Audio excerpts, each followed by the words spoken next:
everybody. Thank you for joining us for today's episode of Real Estate Disruptors. Today we have Jerry Green, who flew in from Dayton, Ohio, to share how you can get your business down to 2 to 4 hours per week through scaling and virtual training.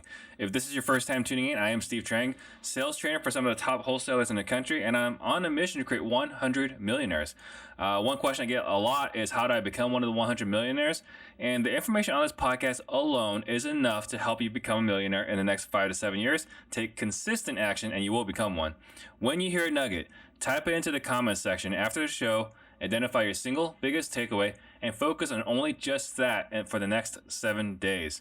If you get value today out of the show, please tag a friend below. Share this episode right now. That way we can all grow together. You ready? I'm ready, my friend. All right. So first question, as always, is what got you into real estate? Oh, wow. So let's take back, I guess that's a journey back in time there, Steve, on things. So the reason I really started looking at the whole real estate side of things, and this is back, taking it back to probably started really looking at in probably 1993.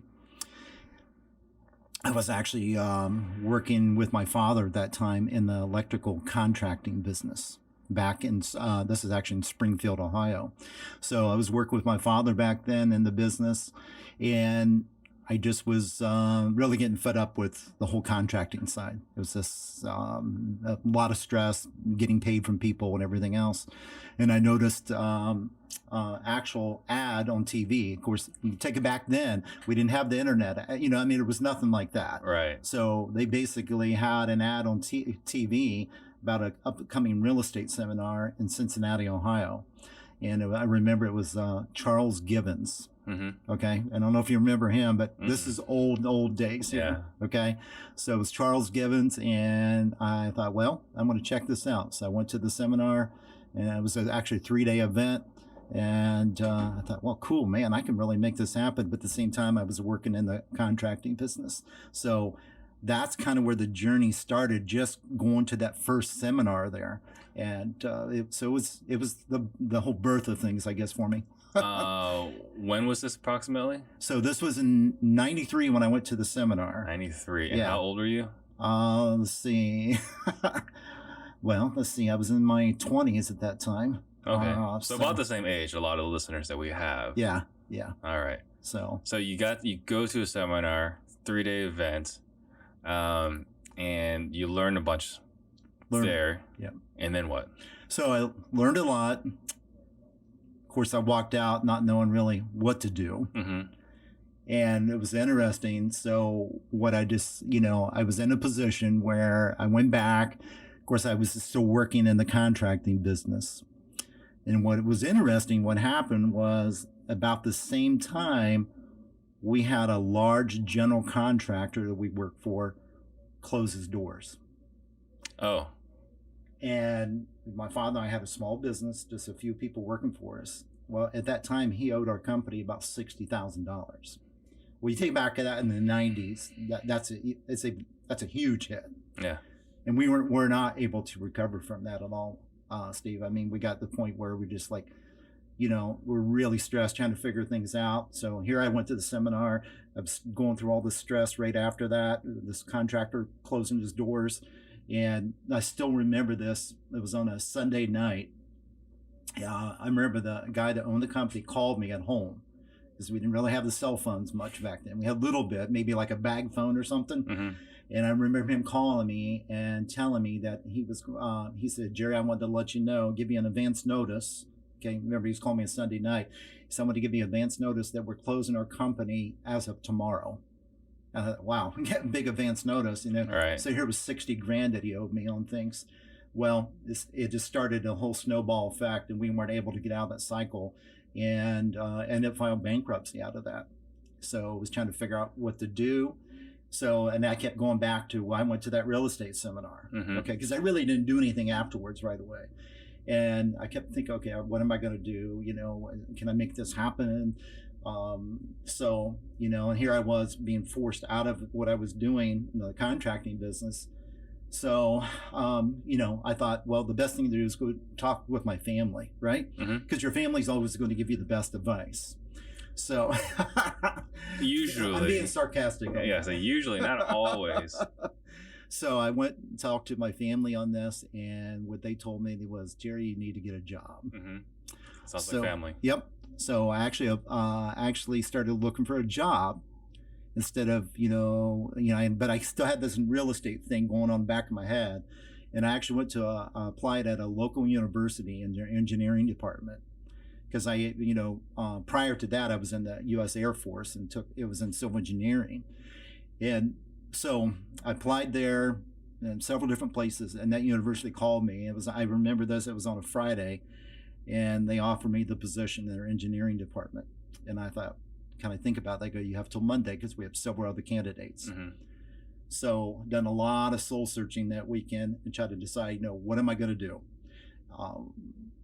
Thought about it that weekend, and I thought, I see other people doing this real estate business, and I thought, why can't I do it? And at the same time, I thought to myself, where else could I was at the bottom of things and financially there. I thought, what I got to lose? I already lost it all. Right. So I called him up on Monday and I turned him down. And then I started thinking, okay, this is real. Mm-hmm. So I really start focusing on things real quick. And I remember meeting a gentleman there too at the event I was at, and I contacted him about being a mentor for me. And I had no way of paying him, so I borrowed my mom and dad's credit cards, paid him on things, and then I went out and really started applying some of the strategies. And what I really started doing is, when I originally started, I just really started going in the wholesaling. And I was going in pretty well the rough areas. I was over in Springfield, Ohio. I was just out there hitting the areas there, just really, I remember taking boards off of windows of properties, just crawling through the windows, whatever it took. Yeah. And that's what I started building on. So it was a blessing. It was a blessing. Contractor folded on you. Yeah, it was and of course at that time, it didn't feel like a blessing. No, it's like, yeah. Literally the banker came to our house that we had a line of credit on because of equipment, and I remember my wife and them hiding in the house because the banker come to the doors knocking on the door, no joke, and I had to deal with all that and stuff, but we got through it. So you were married? Yeah. With kids? We had one. Yep. So it was devastating. Very much so. Yeah. All right. So then, what was your first deal? So, first deal that happened was actually, I was working with my original mentor on a property, and it was actually in Kentucky. Okay, even though I live in Ohio, it was actually in Kentucky because he could work kind of in the Cincinnati area, and we put it right in together a northern Kentucky deal. And I still remember the street so well because the street was called Ohio Street. And it was an assignment I put together. Wasn't a big one, but it made $2,500. So let's talk about the deal. How did you find it? Because the way things work today is a little bit different than the way things might have worked. Oh, yeah. Yeah. Obviously, back then we didn't, we didn't have lists and things like that.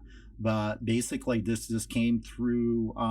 We have basically been putting out flyers in areas. Yeah, because there was a time where newspaper used to work. Oh, newspaper was big. Yeah, yeah. That's a whole nother. I got some good stories on that too. Yeah, the newspaper side. So. All right, so you did your first deal with a mentor, and what'd you buy it for? What'd you wholesale it for? Oh, geez, I think it was. I'm just trying to recall that number back then, but. I know it was somewhere it was like, I don't know. I think, Steve, about 12,000. I think it was like 12,500, I think was the actual numbers on that. And then I wholesaled it for 15,000. So it was a quick $2,500. And then you had to split that with your mentor? No, actually, he was pretty cool about that. Okay. Awesome. And then where'd you go from there? So you do your first deal, then what? So I got my first deal done, and I thought, wow, this works. Yeah, proof of concept. Yeah, and it was really cool on this, Steve, too, is when after I'd done that first deal, I thought, all right, I guess what I started really thinking about was how long I used to work sometimes on a project to make that kind of money, Mm-hmm. So I thought, let's compare the time. So I thought, okay, if I can do this once, I can do it again.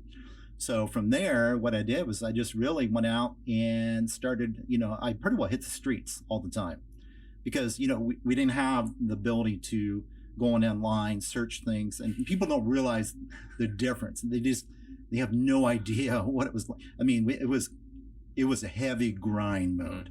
And so I basically went out and started running ads in the newspaper. The We Buy Houses ads. We started doing that. We started going out, constantly going around neighborhoods, driving for dollars.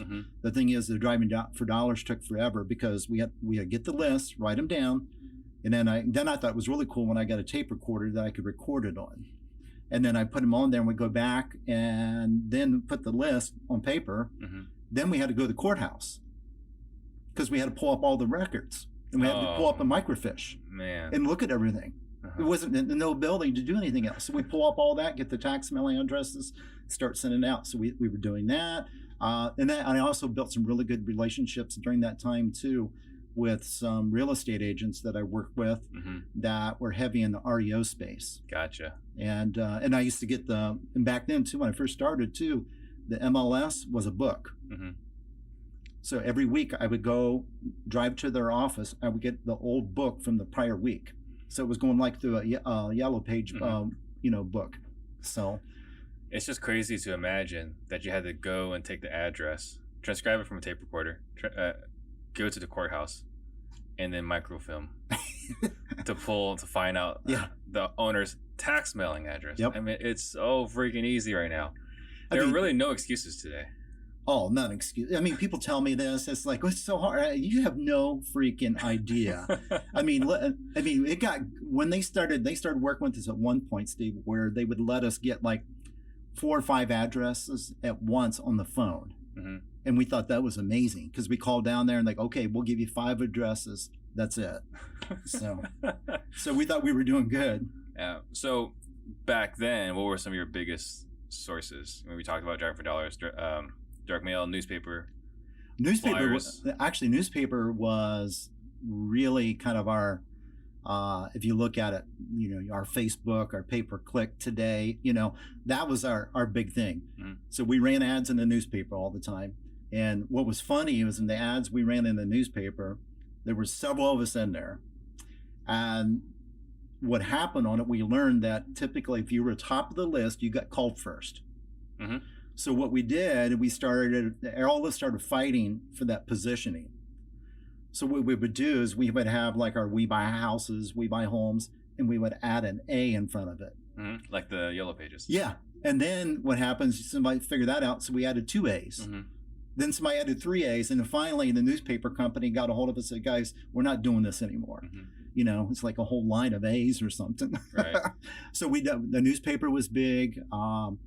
The driving for dollars was probably one of our biggest producers too. It was constant all the time. But I would get kids and go out in neighborhoods. I would drive and then let them run down the streets, get the addresses, and then I would give them like candy, or we go to like 7-Eleven, get a Slurpee. So that's awesome. So at which point did you go from wholesaling to fixing and flipping? So I started off wholesaling. And when I got, started building that up, and what happened was I kind of got to the point where I was seeing a lot of people, that was obviously wholesaling too. And I thought, wow, this is a much bigger profit spread on the other side. And I thought too, well, I've got the knowledge to be able to do that because especially my background being in electrical, and I was around construction all the time. So it was just kind of a natural, I guess, merger over to that. So I was probably within the first 2 years, I really started moving towards that and started getting into fix and flips. But the big thing, Steve, I ran into back then also was I didn't have any money. I had money that I was building up a little bit from wholesaling, but I didn't have the money to do the fix and flips. So I thought, okay, how can I do that?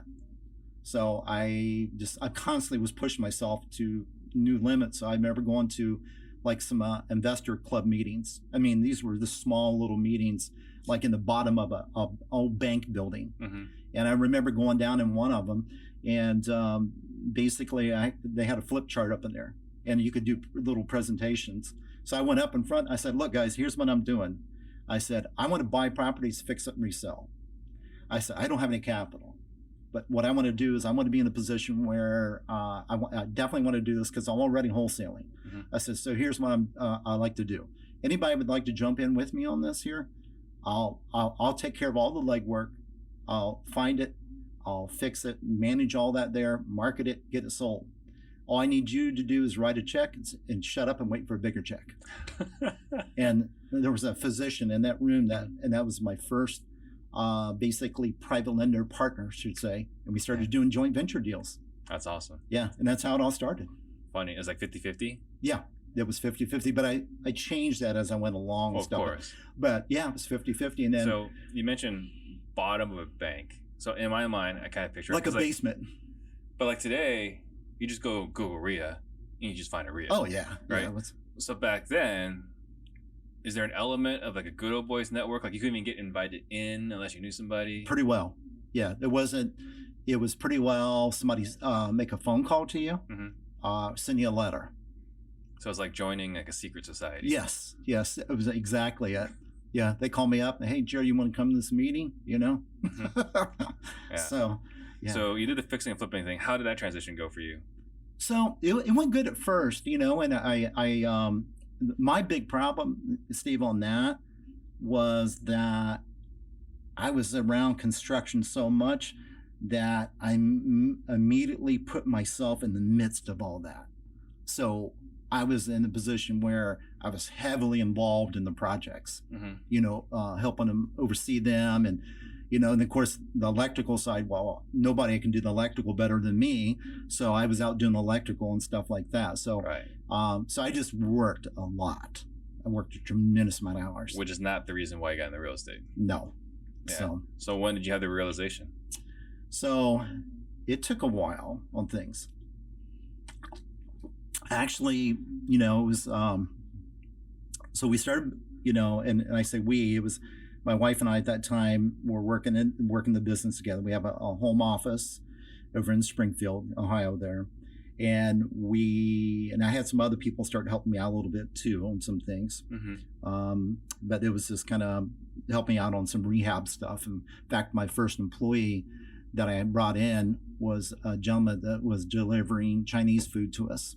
And I asked him if he could come and work for us. So I thought, sure. And that was kind of the relationship we started there. But what happened was I started going out and, you know, constantly doing these rehabs, and we started really growing that. So it got to the point where I was doing that. I was doing a lot of joint venture deals, even started doing some more like private capital, just private lenders.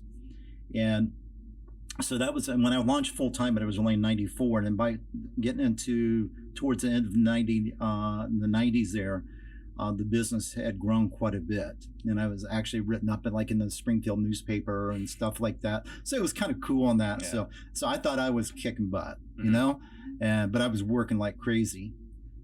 Well, you know, a big thing that that kind of happened to me, just sharing with you a little bit more of my story on things. I got to the point right there in 99. Wife and I were like, okay, we're really making some traction. We decided to commit to building a brand new home. And so everything was, you know, really cool. And then we also were having our first baby together because she had a son from prior. So, so she was pregnant, and, you know, and we just rolled into the year 2000. Of course, everybody thought the world was going to end in 2000 there. So, and then it was, she started having some complications towards the latter part of her pregnancy. So we thought, well, what's going on this? And then we ended up in the emergency room over in Springfield, Ohio, a couple different trips. And then the second and third time we were there, they ended up admitting her. And we were like, well, what's going on? They said, well, we're got to induce labor on things. And it was a couple months early. We thought, well, okay. And he says, because something's going on with your wife and we don't know what's going on. So they ended up inducing labor and had the baby. And I still, you know, it's this memory on that stuff is just so ingrained into your, you know, your whole spirit and mind. And I remember them saying, okay, as soon as our little boy was born, it was like, we got to take your wife to get a CT scan right now. And the reason we got to do that is she's bleeding somewhere internal and we don't know where. So they took her, and it was about an hour and a half, 2 hours later. I'll never forget a doctor with 2 nurses walking down the hallway. And I was sitting out in the hallway a little bit talking to family, and I went back into the room. And then they basically told us, they said, based upon the CT scan, it looks like you have a massive tumor in your kidneys. And we're like, we were shocked, and this, our son was just born a couple hours ago. Mm-hmm. So, and I share this because we have, what we're looking at is, here was something we built up at how fast something can change. Mm-hmm. I mean, in an instant like that. Yeah. And we went to the point where she ended up having to actually be transferred out of the hospital in Springfield to Ohio State University because they wanted to do some deeper testing and stuff. And they'd done that. At the same time, our child was left in the hospital there, and we had to leave because he needed more care, but she needed immediate care. And a matter of days, we found out it was malignant cancer, and it was something called Wilms tumor, which is very rare for an adult to have. It's a childhood cancer that adults typically don't get. It's in the kidneys. And at that time, they said that tumor was probably the size of a football. It was, wow. Yeah. And then Steve, from there, man, it was, it was just, everything changed so fast on things. And we ended up, this was in December of 2000. She went in for a major surgery to remove the tumor. And I'll never forget this. She was in surgery for like 14 hours straight. And the doctor came out and just let us know that he had to remove, she had no kidneys, had to remove the kidneys completely. And, and it was unbelievable. So at that moment, she was completely dependent on dialysis. Mm-hmm. And, and then she ended up right after that. This is just a few days before Christmas Day of 2000. She had massive complications, and we ended up basically for the next 4 months never leaving the hospital. And that was over in Columbus. Mm-hmm. She actually was treated at Children's Hospital in Columbus. And I never went home. We just built the brand new home and all this, had built the business up. And I ended up, basically leaving our new home we had built, everything else. And I ended up living in a Ronald McDonald house for 4 months straight. Mm-hmm. And then we finally came home that next following year in March of 2001. And she was bedridden, had to be transported to dialysis 3 times a week. And and radiation treatments, and we thought we were doing good, and then within about 60 days there, we found out that the cancer had returned, and they told me at that time she would have to go on hospice care. And then my wife at that time, 10 months after our son was born, passed away in 2001, and so, you can see how much my life shifted. Yeah. In a very short period of time.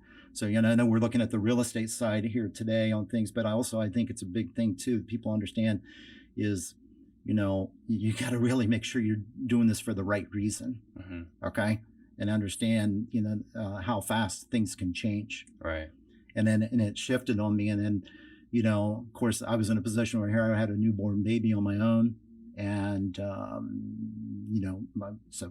here she was, obviously my wife also worked with me in the business and everything. So for a period of almost 2 years, Steve, I was in a position where I was just pretty well non-functional. Mm-hmm. Of course. Just trying to figure out things. The good thing that I had during that time was I had built up some properties. Also, I had somebody that was working for me some, but they were still doing just the rehab stuff. So that was going to be my next question. I mean, did the whole business just die? Not completely on things, but it died down tremendously. Well, of course. Yeah. You don't have anyone at the helm. Yeah, because I was doing all the acquisitions and right. that type of stuff. So you came back, your business was still alive. I came back, business is still alive. And I'm asking this because during the course of all this, you had 9/11. Absolutely. See, a lot of people, and I'm glad you brought that up because a lot of people don't even think about that. So here it was in June of 2001, then September, we had 9/11. So and that's why I hit a lot of people when people give me excuses about not being able to make this business happen. I'm like, BS. You know what I mean? You don't tell me that. I went through some of the toughest times there is, and in our country as well as personal wise, tragedy. And then I got to the point where, I start functioning again, and I met a lady too that I'm married to now, wonderful woman named Joyce, and she had 2 kids, and I had mine, and then we have one together now, and we got married. And she said, "Well, if you're gonna marry me, you got to move to Germantown, Ohio." So that's where I ended up moving. Yeah. And I guess I just look at, like I say, I look at that time period, man, and I think about, how I even got through that. Right. Unbelievable. Well, because you dealt with personal adversity, you dealt with economic or, national crisis. Because when you got back on your feet, we also had the .com bust. Everything was just hitting. Yeah. And so. And interest rates like crazy, Steve. Well, and I think that, you look at right now, the market's interesting. Oh, yeah. It's great if you're a flipper, right? It's tough if you're a wholesaler. It's tough if you're flipping, right? If you got a property, you're making money on the deal. Like if you buy a property, you're making money on the deal because appreciation's crazy. But at the moment, there's a little bit of uncertainty. Yes. 100%. And you survived 2 of them. 2 of them. So what lessons do you have for people listening as far as how to prepare yourself? Well, I can tell you one of the big things that, well, first of all, even like 9/11 went down there. I mean, during that time, it just, everything is flat, completely. And it was, what I really learned on things during that time. Of course, I was going through so much personally during that time too, but during that time, and then as going into 2008, 2009 and 10, during that time there, one of the things I really learned is not over leveraging things. Let me just say this, back when 2008 came, and then through that to about 2010, I would say up to 90% of the people that I worked with that I knew that were in the real estate business went out of business. 90%. About 90%. It was a big number. Okay. And I can tell you a couple big things on that. One, they were way over leveraged on their properties. They were doing way too many. If they were, a lot of the rehabs they were involved with, they were trying to do way too many rehabs at one time. So, I see a lot of people doing rehabs and stuff like that. When the market's good, it makes everybody look like an amazing person. Okay. But I watched that. And then another thing that I saw too was, and I really didn't learn this until later in my career, is that the people that really work on building out a true business are the ones that will pull through on the other side. Yeah. Okay. Versus just being in it where you're just a deal chaser and you never know what's going to happen next. Yeah. Well, because Don Costa and I have talked about this, right? Because we both only survived one recession. He lost a bunch of houses that he was flipping. I just went through some tumultuous times because I was a realtor. But I saw, if you were highly leveraged, you didn't have a lot of exit strategies.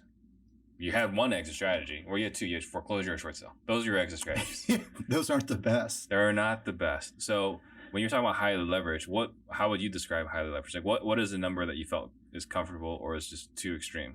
Well, I think anybody that's really now is getting above, to me, my comfort level is about 70%. Value wise. Yeah. And so 70% loan to value. Yeah. That's what I'm looking at, somewhere in that realm. Now, I see a lot of people pushing it up a lot higher than that. And I just know from prior experience, and I've seen this happen 2 times now, Steve. Okay. And every time somebody starts pushing that up there, especially like 80% or above, That's usually a big problem with things. So there's a reason why the banks are asking for 20-30% down. Exactly, 100%, man. So yeah, because that's for us. Like my wife and I, we have only a couple rental properties, but they're paid off free and clear. Mm-hmm. And I know that's not the smartest way to handle it, but again, we survived one. Oh yeah. And we got to witness, like, I got to see every realtor that was successful and married become not successful and not married. Saw a lot of contractors that are married. Yep. And then lost everything, including their marriage. I saw, it's crazy. I think about it. It just, and especially, look, I know a lot of people are really big in the sexy thing is multifamily thing right now. Okay. But, there's nothing wrong with that. I had some multifamily. I sold them all in the last couple of years, but I watched a lot of people being in that side of things, so leveraged on that. And, where maybe the bank loan was very low, but they had a lot of investor capital involved, in the down payment side of things. And just as soon as the pressure came, it just collapsed. Yeah. And so that was crazy. But, like I said, I went through that whole cycle. And then after I got married, second time here, my wife now, and then I moved to Germantown. I was like, man, I'm going to fire this rehab thing right back up full blast. And that's what I did. And I built it up to the point where I had 4 full-time project managers do multiple rehabs. And within a few short years after that, I hated it. So I want to talk on that. But before we talk on that, so when you were away dealing with personal crisis, and you had someone running your operation, and one of the things we talk about here is working 2 to 4 hours a week, which you can't do without good people. Oh my gosh, yes. Right. So 100%. Talk on how important it is to have somebody, because my personal tragedy is tearing my Achilles tendon, so I can't work, right, like for a couple of months. You obviously went through something far worse. Talk about the importance of having the right people around you, surrounding yourself with the right people. Well, during that time, of course, I didn't have, I had no idea really how to build a proper team then, but I did have some support. Okay. Yeah. And I had somebody that allowed me to spend time with my family during that time and still, do things on a daily basis. So, I think what a lot of times we get involved in this, Steve, in this real estate side, and we forget about it being a real business. In fact, this was years ago when I really had a major transformation in my thinking on this. And what I realized was that I kind of almost like draw a line down the center of a piece of paper. One side is real estate, the other side is business. And what I see is so many people getting caught up in the real estate side and never looking at it as a business. And I think real estate, more than other areas, is even more volatile on this side of things. And the big reason on that is because the real estate can be such a personal business, and they get so involved in that on the emotional side. And I've done that for years. And I see a lot of people I work with, students I work with and everything, that I see them all the time. They're so involved in that. Well, the problem is once something shifts in your life or in the marketplace, you're not able to plan for that because you're so ingrained into just being in the real estate side, what I call kind of being a deal chaser, that you never take time to really build it as a business. And when I really started realizing that was a big change for me and how I started looking at things differently. And, and I really built from there, and it wasn't easy to change. So let's talk about you're doing a ton of flips. 4 project managers? 4 project managers. And not in love with that model. What's that? And you were not in love with that model. Oh, Steve, I was like...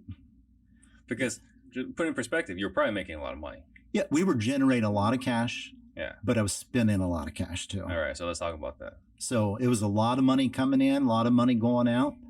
And so it just went right from the front door to the back door. Yeah, pretty well. Yeah. And here's what I realized too, man. It was like, when I kind of was sharing with you what I wrote down like that, I was like, okay, wait a minute. Everybody's just riding the Jerry wave here. Because the thing, I had the project managers, but I was still involved in all this stuff. So I was like involved in all the decisions, like, hey, Jerry, what color are you want to use here? And I was just, constantly making decisions on this stuff here. And the problem is, even though I had all those project managers and stuff, somebody's got to manage the project managers. And it was a constant thing too of why I need more money here. I need this. And it drove me nuts. And I think that, a big thing I learned from that too, man, was that, you can't, I was hiring people strictly based upon their skills. And that was a big mistake. Why was that a mistake? That was a big mistake because I was not hiring first based upon core values or culture. And heck, I didn't know what it was. Right. Okay. Yeah. So I didn't even know what to look at on that. So I was just bringing people, yeah, you have some experience. Yeah. Well, that doesn't mean that you're the fit. You're not the A team player that we need on our team. Right. So like I said, it was extremely stressful time. So, I built that whole thing up, so it's crazy. And I think about all these cycles I went through and stuff, but I've seen a lot of people do this and they think, oh, I'm going to build this big big monster of a business out. But you really got to ask yourself, is that something you really want? Right. And that's a question. I always hear these guys talking about how big they want to get. It's like, are you sure that's what you want? Yeah. Do you know what your profitability was back then, approximately? We were probably, that was years ago, but I bet, Steve, we were probably no more than about 15%. Yeah. I mean, net, I'm talking. Well, and that was kind of the realization I had as a realtor. Where it's like, I'm getting all this recognition. You're being chased by brokerages. You're getting chased by title companies. You're getting chased by loan officers. It feels good. Oh, it feels good. If everybody wants a piece of you because you're bringing all this business to the table. But then you look at, okay, I am spending this much and I'm bringing in this much. I'm only a slight economic shift from being out of business. That's it. And that terrified me. And you think about, so I had a lot, when the second crash happened, at that time, I think I had about 15 properties. I was on renovation. Scared me to death because I ended up holding most of those for a year. Yeah. Okay, take holding cost for a year. Mm-hmm. You see what kind of margins, they dwindle very fast. Oh, if there's any margin. Yeah. Yeah. Yeah. All right. So you survived multiple cycles. Oh, looks like my laptop crashed. That's unfortunate. All right. So you survived multiple cycles.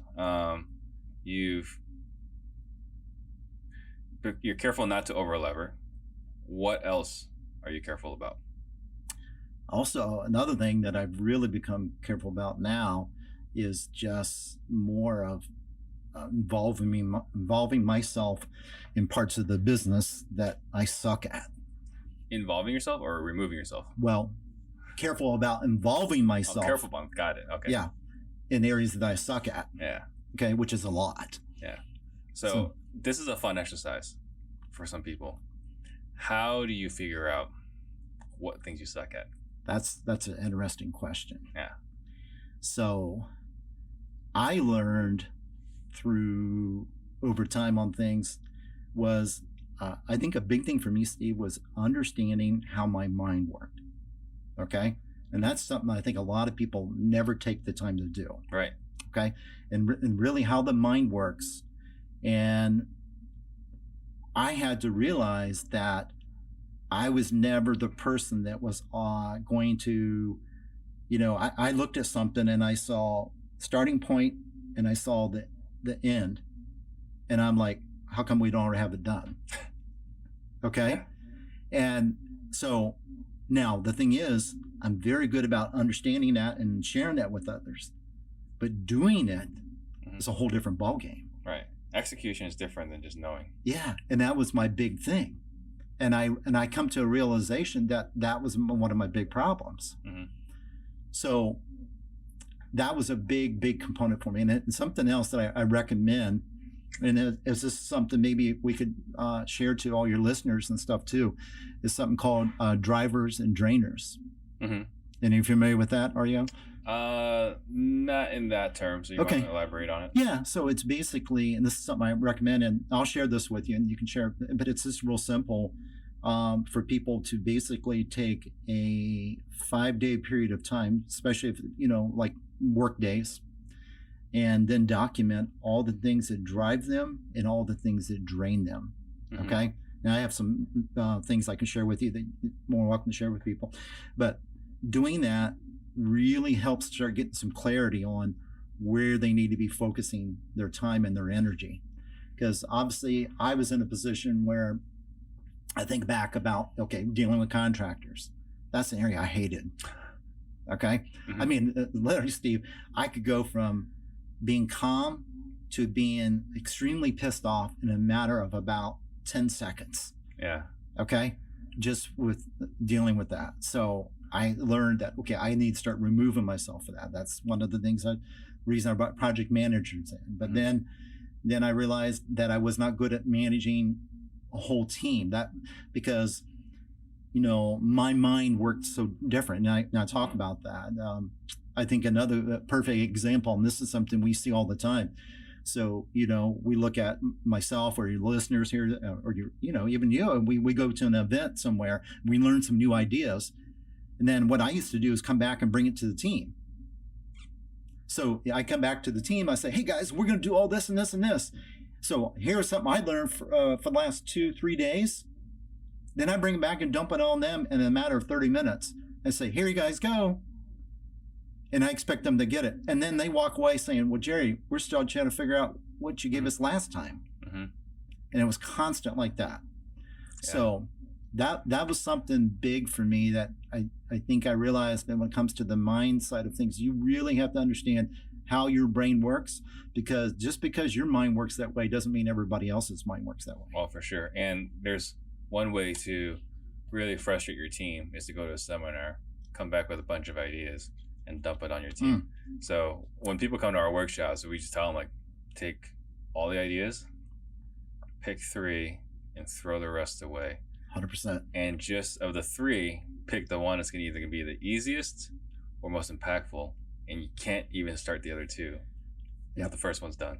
Stevie, my COO Ashley and I work together, and our standing rule is this: everything now I'm not allowed to talk to the team on those things. So I take them to her, and she runs basically, and this is a great suggestion, just basically we have like a what we call our green book. And in that green book, she puts down all my ideas, but there's only 2 allowed to be implemented at one time. Yeah, that's what you got to do. You got to be singularly focused. All right, so you're in Ohio. Mm-hmm. There's a lot of people there. Yeah, there's a lot of people. A lot of big names over there. Yeah, absolutely. How's your business different than everybody else's? I think a big thing that we've set up is, well, like I said, I was doing the rehabs, okay? And so you understand on that, I built that up pretty good. And then I got to the point where I told you I really hated that. So it was that point where I just basically pulled the plug on things and got rid of probably 70% of the people. And it was tough. In fact, one of the people I had to let go, been with me for 15 years and was the best man at my wedding. So that was not easy. No. So it was a big transformation. And then what happened on that was, from that whole thing, Steve, what I really learned was I wanted to be in a position that I really wanted to focus on a business that was scalable without me being involved in every moving part. And that was not the rehab business. Right. Okay. And that was, some people do it, that's fine. I'm not knocking that. But I learned that, just from doing it for many years, that I was going to work on something that was a lot more scalable. And I just looked at it that, even if I was in the business of this, doing waters and like bottled water, I just said, okay, if I'm going to do this, this is a business. All this is a product. So how do I turn this into business and just move as much product as possible? And that's what I decided to do. And I said, I just want to scale this product. And also I wanted to remove myself from this. So now what's really set us apart on things is we've set it up now where we're really, our focus now is we do 97% of our deals are done through wholesaling, where we used to be mainly fix and flip. So what I think what sets us apart is one is we're pretty well focused just on wholesaling. Second thing is we are completely virtual on things. In fact, I was doing virtual deals well before COVID was even around. Right. So, and I think that's really what sets us apart on that. And then another thing too is this our overall production line process that we've created. What does that mean? So, a lot of people don't. Again, let's go back to the business side of things. What I realize is that if like I said, I was in the business of this, I would have some type of production line process. So why couldn't I do the same thing with real estate? So I just set it up where I'm very focused on creating the boxes, like on an accountability chart, and then setting those people in those boxes, have an overall operating system with processes feeding that. And then that's really what we build everything on. So what it allowed us to do is in a position we are constantly, boom, boom, doing deals. I'll never forget, this kind of a quick thing is I learned this years ago from a gentleman that took a business to up to over 300 million a year. It wasn't real estate on things, but one of the things he said really sticks with me was, how does a business sound that is functioning well, on the production process, or and he said most businesses you hear them going like this, boom, boom, boom, boom, boom, boom, boom. It's just a fluctuation. He says a well-oiled machine should be going boom, boom, boom, over and over again. And you can that is a scalable model. And so I really started applying that into the business. And, that's really set us apart a lot in our marketplace, where we can constantly produce big results over and over again. And we've also, this is something really big that I think listeners need to listen to, is something what you call putting constraints on your business. What kind of constraints? So I look at it, if I can't, Steve, let me share with you just it's kind of going through different phases of your business. When you first start off, you're typically in your launch phase, right? So you're launching into your business, just getting things rolling. Very short period of time, if you're lucky on things and you work your ass off, you'll get to the point where you'll get into the growth phase. And you'll start growing. And that's when you start adding some people, you add some processes on things, your revenue's starting to increase a little bit. But then you get to the point where it starts capping out. And I see this with a lot of people, a lot of students I work with, and my coaching and everything else. And I see that where people cap out. A lot of times in this business, it might be 300 to 500,000 a year, depending on your market. Yeah. And they'll cap out on things.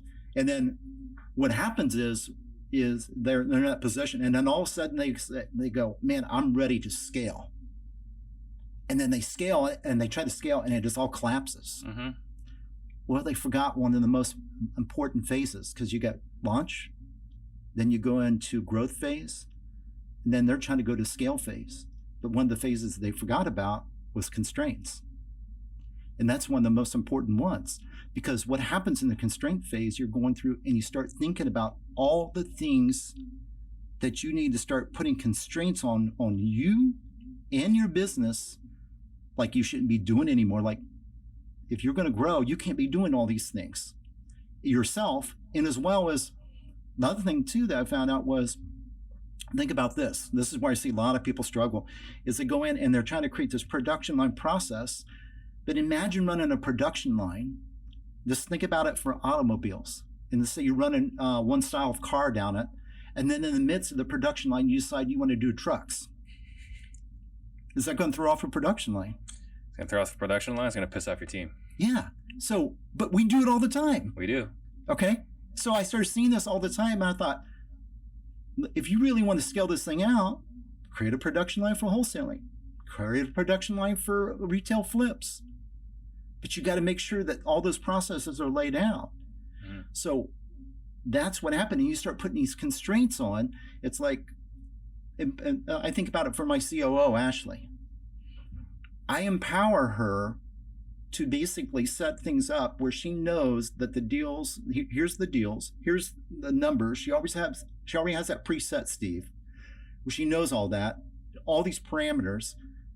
I can step out, and now those constraints are in place, and she can do it over and over again as fast as possible. Right. Because most of us in this business, what happens, the deals come in, and then we're trying to make a decision on every single one. Mm-hmm. And what happens there is we get stuck. Yeah, and we get decision fatigue. Mm-hmm. And then nothing gets done, and the team gets pissed off. All right.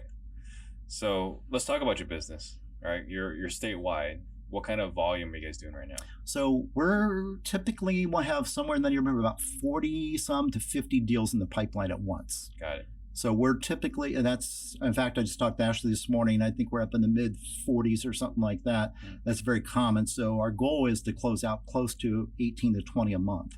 Got it. And Ashley is the COO. Yeah, Ashley is COO. Yes. And she's running all that. And she's running it out. Another thing too, and Steve, on that, she actually runs my company virtually. She's not in Ohio? No, she was in Ohio, but she was transferred.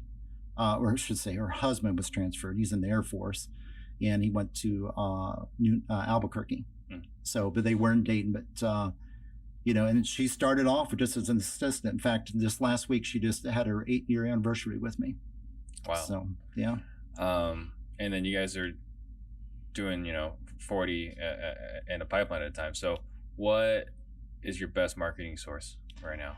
So one of our ones that really still produces probably the best for us is direct mail. Yeah. It's funny. I see so many flashes in the pan, and you know how that goes. Oh, yeah. Texting. Well, shiny object syndrome. Yeah. But I've been doing direct mail now for 20 years. Mm-hmm. And there's some other things we do, pay-per-click and Facebook and, different components that we do as well. But that's by far our most dominant one. And how many markets are you in Ohio? So pretty well all of like the Dayton metropolitan area, Cincinnati, and we even go into northern Kentucky and stuff like that too. Okay. You're not in Columbus or Cleveland? No. We're very focused on those areas, and then we're adding some new markets on things that we were just talking about that earlier, right? And growing a little bit more on that side of things. But you got to make sure that foundation's in place before you do anything like that. Yeah, and then you mentioned earlier you were doing virtual before it became a thing. Yeah. So, talk about it. What's different in your sales process than what you commonly see out there? I think a big thing that is on our sales process is I'm very, very focused on being clear about what the client's going to expect. Okay. Mm-hmm. So like when I train my sales team on this and, other people I work with, it's so important for them to understand what the outcome, what the objective is of this call. So many people would set it up where they would say, okay, hey, everything sounds good. I'd love to set up a time to take a look at your property. Well, you just have to change that. So what we do is we focus more on, let's start the process. Okay. And another thing we're really big at too, Steve, is I'm extremely focused, and I hit this so hard, is one, we're never making offers. It's all about creating solutions. Mm-hmm. And too, my friend, you're very skilled at that and your teachings too, but it's all about creating solutions, solving people, problems. Mm-hmm. Okay. Another thing too, that we, kind of my little niche thing is we never make an offer. We qualify properties. And that's worked really well. Can you explain what that means? Yeah. So I've seen over the years, and this is something I just started on my own years and years ago. I noticed I used to, for years, I went out there on all the appointments myself. Okay. Thousands of them. And I used to go out there, and then I started doing some things over the phone. And I realized that I said, here's something interesting. So I decided to try it. And I said, what if I didn't mention the word offer and never even made them an offer? So what I did, I changed it to kind of the thinking, like if I was working with someone like that was qualifying for a mortgage. Mm-hmm. So what I did was that I would say, Mr. and Mrs. Seller, I said, I just want to share with you, let's say we talk numbers, and I said, looks like I can get your property qualified for this. And what was funny, Steve, when I started doing that, it was pretty cool. I started noticing, it wasn't all the time, but I started noticing people wouldn't counteroffer because I never made them an offer. Right. I changed the terminology of it. And it was an interesting concept, and I've used that and trained my own team, as a lot of my students have used that, and it's funny how that works, but just, and it'll throw people off totally. Mm-hmm. Yeah, because with a mortgage, you don't counter or qualify. You qualify Exactly. for a $300,000 purchase. Yeah. Okay, that's why I qualify. Yeah, and it's like, it's like, we really worked hard here, and it looks like we can get your property qualified for this. And what's funny is I had so many people say, that's the best you can get it done for? Yep. That's all it qualifies for. Mm-hmm. And they're like, okay, and it doesn't happen all the time, but it's amazing by just changing that, because if you think about it, like, I had a conversation, hey, Steve, here's my offer, man. What's your initial first thought? Well, counter offer. Counter. Yeah. So what if we don't even bring that up? Mm-hmm. Okay. It's fascinating. Yeah. I mean, there's a lot of stuff that's behavior that's, we respond just given the stimulus. So like, if I say like, here's some documents I need you to sign as a contract. Whoa, hang on. Like, slow Exactly. down. Exactly. So you just change the word. Like, there's just some papers to review. Yeah, that's what we do. We all the time say, look, I just need you to okay the paperwork. Yeah. So it's just fascinating. You just change it means the same exact thing, just present it differently. Yeah. So and that's how we started to really merge into the virtual process. And that, another big thing too on this, Steve, was, and I got this from an insurance agent years ago when I thought, people are out there, if they're doing this virtual, one of the big mistakes I see people make is they send contracts. We don't send contracts. What we do is we start the process, and the contract doesn't exist until the moment we're ready to walk through it together. Mm-hmm. And that has been a big factor in us improving our conversion rate. Mm-hmm. Because it's like, I just try to recreate the same moment like I used to do in person when I was meeting at their vacant home, looking over, their kitchen countertop or at their kitchen table or whatever. Well, you kind of see it. You're buying a new home. They have to generate the contract while you're there. Exactly. Yeah, it's like, hey, why don't you go home? I'm going to send you the contract. Like the contract, hang on. And it's like a painful experience. It's like 10 minutes of them like going back and forth and like typing things in. Yeah. But they're generating the contract. Yeah. Right there. And then I want to ask you some other questions. So I want to, but before we do that, your focus is on growth and not grind. So for someone that's listening right now, can you give them the single biggest takeaway or single biggest nugget to help them focus on growth and not grind? I think the biggest thing that you can do to really get to that point of not focusing on the grind all the time, and this really, Steve, this comes down to a big component of this is just awareness of all that you're really doing. Okay. Mm-hmm. One of the best exercises that I have a lot of people do is make up a simple chart of boxes. And I say, take each section, marketing, acquisitions, lead intake, dispo, rental management, project management, bookkeeping, all these components. And I said, write all this down and then put your name in all the boxes that apply. Mm-hmm.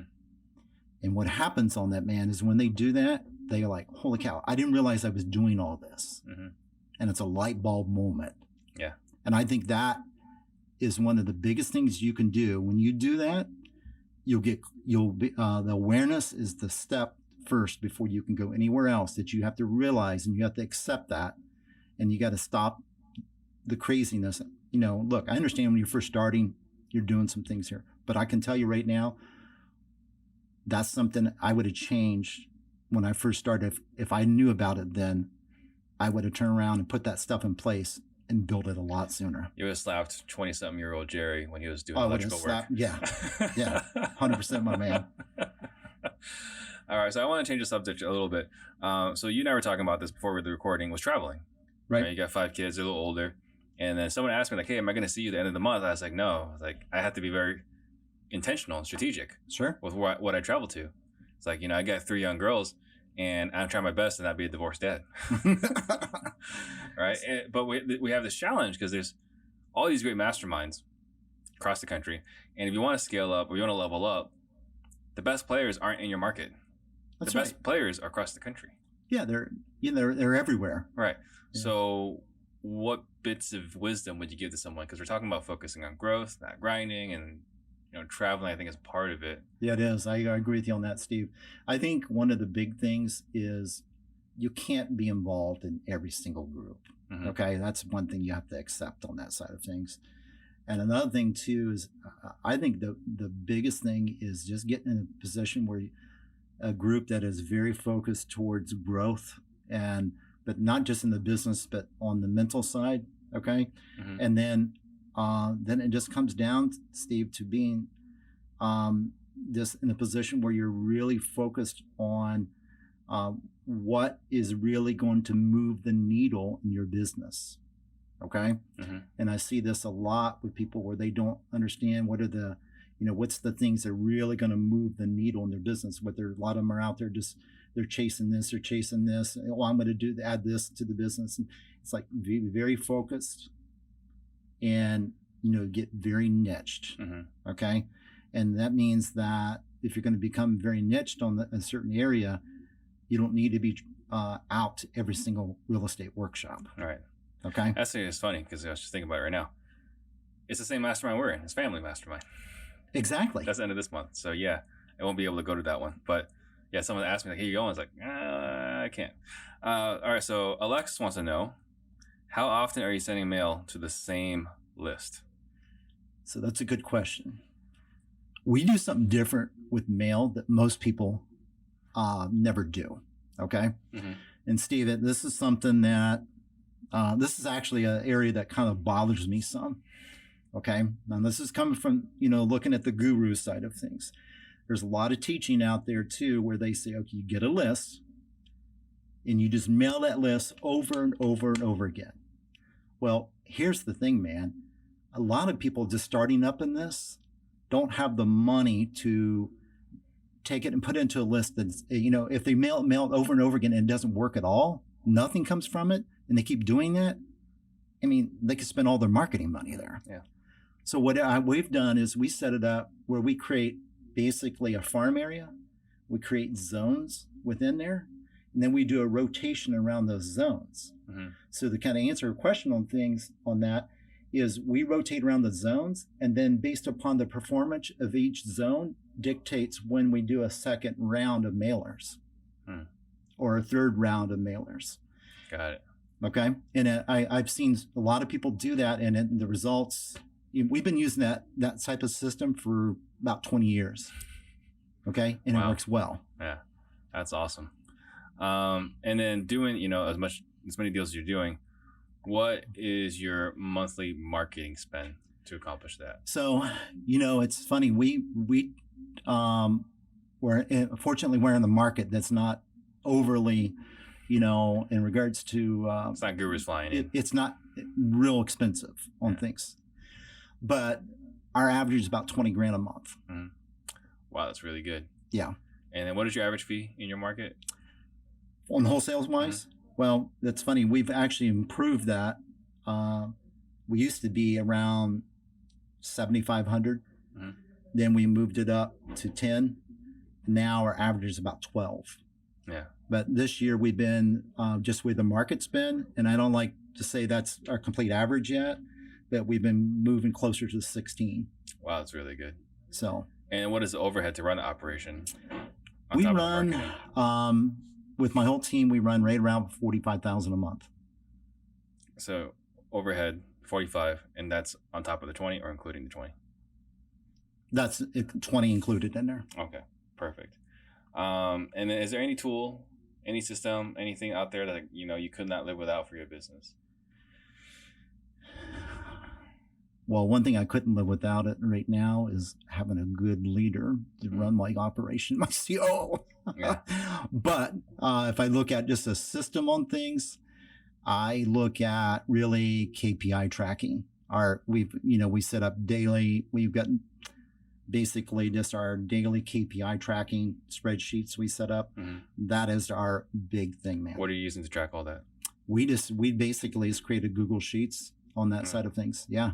Fascinating. Yeah. We built that. I mean, obviously we have Podio, things like that. We had done a custom build out on Podio and stuff, but, Steve, we look at that, and that's all I look at on a daily basis.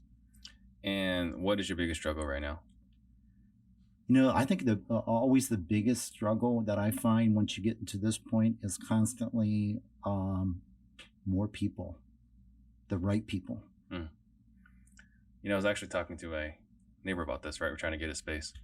And he's been impossible to get a hold of, so I'm just sending some weird text messages like, I'm sorry I offended you, whatever, to bring him back. And yeah, when I finally got him on the phone, he's like, I apologize. Like, our people, it's just a headache. And I have to keep solving all the problems. Like, I've been there, done that. Totally understand. I mean, I think our big thing is just we are looking at, we constantly are in a growth mode. And we're always looking for new people, new A players to come on and build the team more. Yeah. What is your superpower? Wow. Superpower.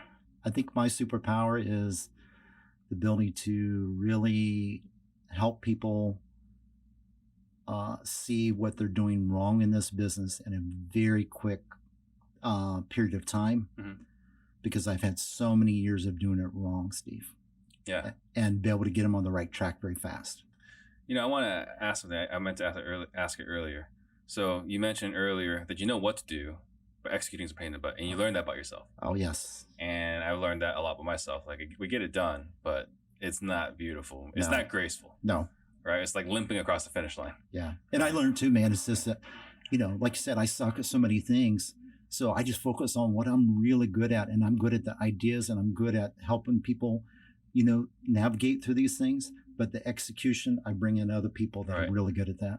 So a theory I've had is that you see these gurus and they've got a bad name for a reason. But I theorize that the reason, or that the gurus are really just one good COO away from being somebody.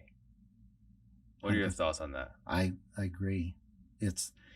I can tell you this, okay?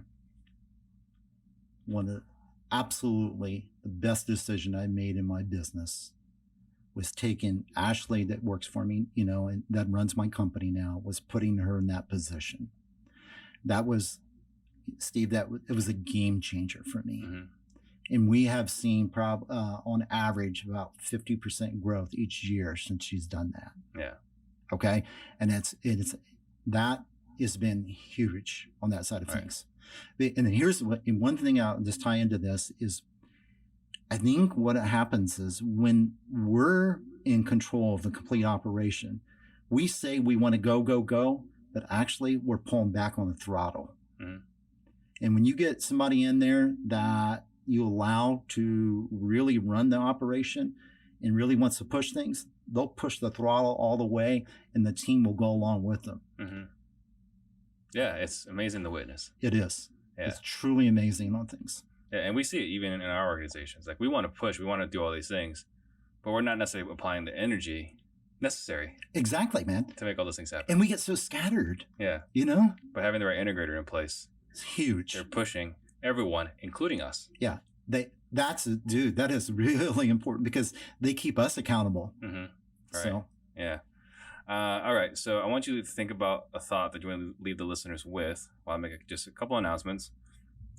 Guys, please like, subscribe, share, comment. If you got value today, it helps me, helps the algorithm. And if we can do that, we help more people. And then join us next week. Won't be live on Wednesday. It'll be Thursday. It'll be our only Thursday ever. We got Jason Medley coming in from Collective Genius. He's going to talk about how he transitioned from being a hard money lender to running, I think, the biggest mastermind in our space. And then we do have a workshop in a couple of days. If you guys are still interested, please send me a message if you guys are interested in that. So, Jerry, what are some last thoughts you're going to leave the listeners with? Well, I know we got people from probably beginning stage to people that are already more advanced. But I'm just telling you, from this going on 27 years in the business this year. okay, is number one, guys, is don't think it's ever too soon to build this into a real business. Let me just tell you that right there, because I get so many people say, well, I'm going to wait. Why wait? Okay. Yeah. I mean, I think about that all the time, Steve. You're wearing that right now. The time is now. Yeah, time is now. And I see people all the time. It's like, I think about, I always describe this, if I'm in the cell phone business, okay, I'm not going to be stagnant. I'm going to want to build that out. But why do we get stagnant in real estate? I just think we get so personal on that. So that's a big thing here, guys. Don't wait on that. And another thing too, I think it's extremely important too, man, is to find out how your mind functions very soon, because that's a big thing that held me back for years. I'm talking years, and cost me a lot of money. In fact, I've done a video not too long ago. I think I figured up just a rough estimate about $1.5 million. That's it. I think I lost more than that. Just that's just on being stubborn and not being in a position where I ever took the time to see how I function, and that I'm not the best at everything. Yeah. And you got to accept that. Yeah, I think that's powerful, because I learned that from coaching, from being coached. Yeah. My first coach. Yeah. And that was the thing. There's two things. Like, it was exactly what you said. The two biggest takeaways for me were those two takeaways. It was that you're a business, not this high-paid employee that works for yourself. You're a business. The moment you start acting like a business, you'll have a business. Yep. If you treat it as a business, it will treat you as a business owner. Exactly. Yep. And the other thing was, you should spend as much time as you can being figuring out how to be as lazy as possible. 100%, man. You got to learn how to fire yourself quickly. Yeah. And so those are my two biggest takeaways. And I think it sounds like we're right in sync, my man. But that took me 4 years of coaching to get that. Yeah. And you just dropped those two right here at the end of this interview. If someone wants to get hold of you, how do they get a hold of you? So a couple different ways. One, connect with me through Facebook. Okay, my personal page is pretty full on things with friends, but you can go to my business page, just Jerry Green. You'll see it in there on the real estate side of things. So make sure you like it there. You can hook up with me on Instagram. It's the Jerry Green. And then also my website is thejerrygreen.com. So awesome. Thank you. Thanks, Steve. Yeah, thanks, Steve. I really appreciate it. Thank you guys for watching. Yep, appreciate it, guys. I'm glad. Thank you, Steve, for everything. Yeah, that was awesome. What a great episode. So cool. Yeah, good job. Thanks, buddy.